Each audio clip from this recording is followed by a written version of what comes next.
यह जानने पर कि उसकी बहन और प्रेमी ने ही उसकी हत्या की है। इसलिए ज्याओमी को सदमा लगा और वह क्रोधित हो गई। हालांकि वह उन्हें सबूत नष्ट करने से रोकने में पूरी तरह से असमर्थ थी। ज्याओमी के पास फिर से लिली के पास आने और उसे अपना अनुभव बताने के अलावा कोई विकल्प नहीं था। अप्रत्याशित रूप से उसके शब्दों को सुनने के बाद लिली को तुरंत एक सहकर्मी की गलती से हत्या करने के लिए पूरी दुनिया द्वारा अलग थलग किए जाने के दर्दनाक अनुभव की याद आ गई। उसे लगा कि ज्याओमी का अनुभव उसके अपने अनुभव जैसा ही था और उसे तुरंत बहुत सहानुभूति महसूस हुई। इसलिए एक कठिन संघर्ष के बाद उसने आखिरकार अपने चचेरे भाई को मारने का मन बना लिया और सबूत नष्ट करने के अपराध की रिपोर्ट पुलिस को दी। लिली की गवाही के आधार पर पुलिस तुरंत स्मारक स्थल पर पहुंची और लिली के प्रेमी को गिरफ्तार करने की तैयारी करने लगी। अपने सामने हो रहे भयंकर झगड़े को देखकर बगल में खड़ी ज्याओमी अचानक भ्रमित हो गई और अगले 1 सेकंड के लिए एक भूतिया आवाज उसके दिमाग में गूंजती रही।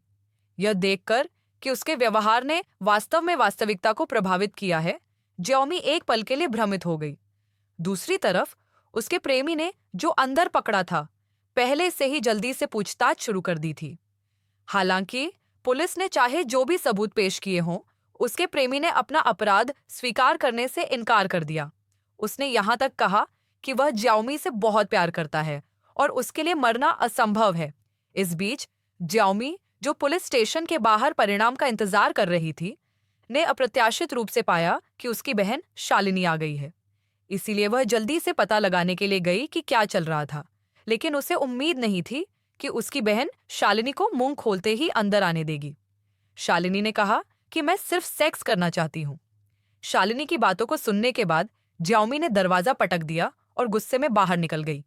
इस समय उसे पूरी दुनिया से धोखा महसूस हुआ और फिर खुद को मारने वाले हत्यारे के पास एक और कारण था। ज्याओमी अपने दिल में होने वाली व्यथा के बारे में बताती रही और लिली ने यह भी कहा कि वे वास्तव में एक ही व्यक्ति से जुड़े थे। उस दृश्य को देखते हुए जहां उसने गलती से अपने साथी को मार डाला था, वे दर्दनाक अनुभव अभी भी उसके दिमाग में ज्वलंत थे। लिली को याद आया कि उसने वह आवाज पहले भी सुनी थी, लेकिन ज्याओमी को लगा कि वह आवाज जंगल की गहराई से आ रही थी और ऐसा लग रहा था कि वहां कुछ है जो उन्हें देख रहा है। जंगल में रहस्यों का पता लगाने के लिए लिली ने विशेष रूप से अपनी मां को इसके बारे में बताया, जो एक पुलिस अधिकारी है।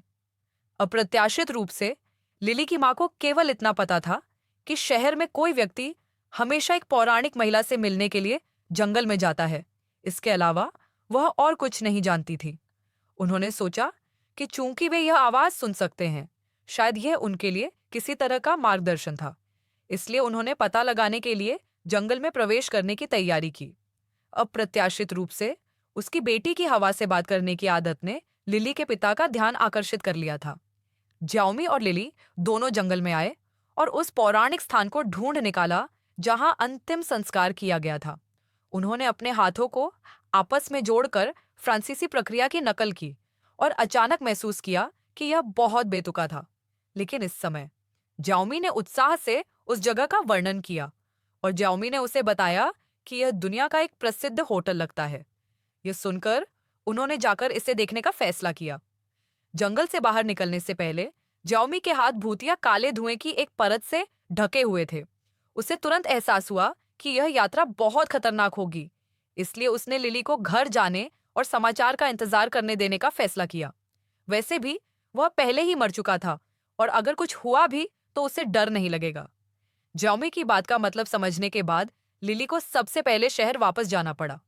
वह बार में आई और अपनी चिंता दूर करने के लिए एक गिलास वाइन पीना चाहती थी, लेकिन उसे उम्मीद नहीं थी कि उसके बगल में बैठे उसके पिता ने अपनी बेटी को इस तरह चिंतित देखेंगे। वह लिली से पूछने के लिए आगे बढ़े कि क्या हुआ, लेकिन लिली जानती थी कि इसे समझाने का कोई तरीका नहीं है। इसलिए उसने पिता से यह पूछने के बाद कि क्या वह परित्यक्त होटल के बारे में जानता है, और कुछ नहीं कहा। दूसरी तरफ ज्याओमी अकेले ही भ्रम में उस जगह पर आ गई। जब वह उस कमरे के पास पहुंची जहां उसे लगा कि 4 लोग हैं, तो अजीब सी आवाजें फिर से सुनाई दी और ज्याओमी एक पल में ही बुरी तरह डर गई। लेकिन इससे पहले कि वह शांत हो पाती, एक रहस्यमयी शक्ति ने पहले ही उसकी गर्दन को बुरी तरह से जकड़ लिया था। विशाल शक्ति ने उसके लिए हिलना डुलना लगभग असंभव बना दिया था। फिर उसे अचानक एहसास हुआ कि यही वह जगह है जहां उसे मारा गया था। फिर इससे पहले कि वह कुछ देख पाती, उसके पीछे एक अजीब आदमी प्रकट हुआ। अप्रत्याशित रूप से यह लिली के पिता थे। कहानी को पूरा देखने के लिए कि आगे क्या हुआ है, इसलिए डिस्क्रिप्शन में मूवी का नाम है, please go and watch full movie.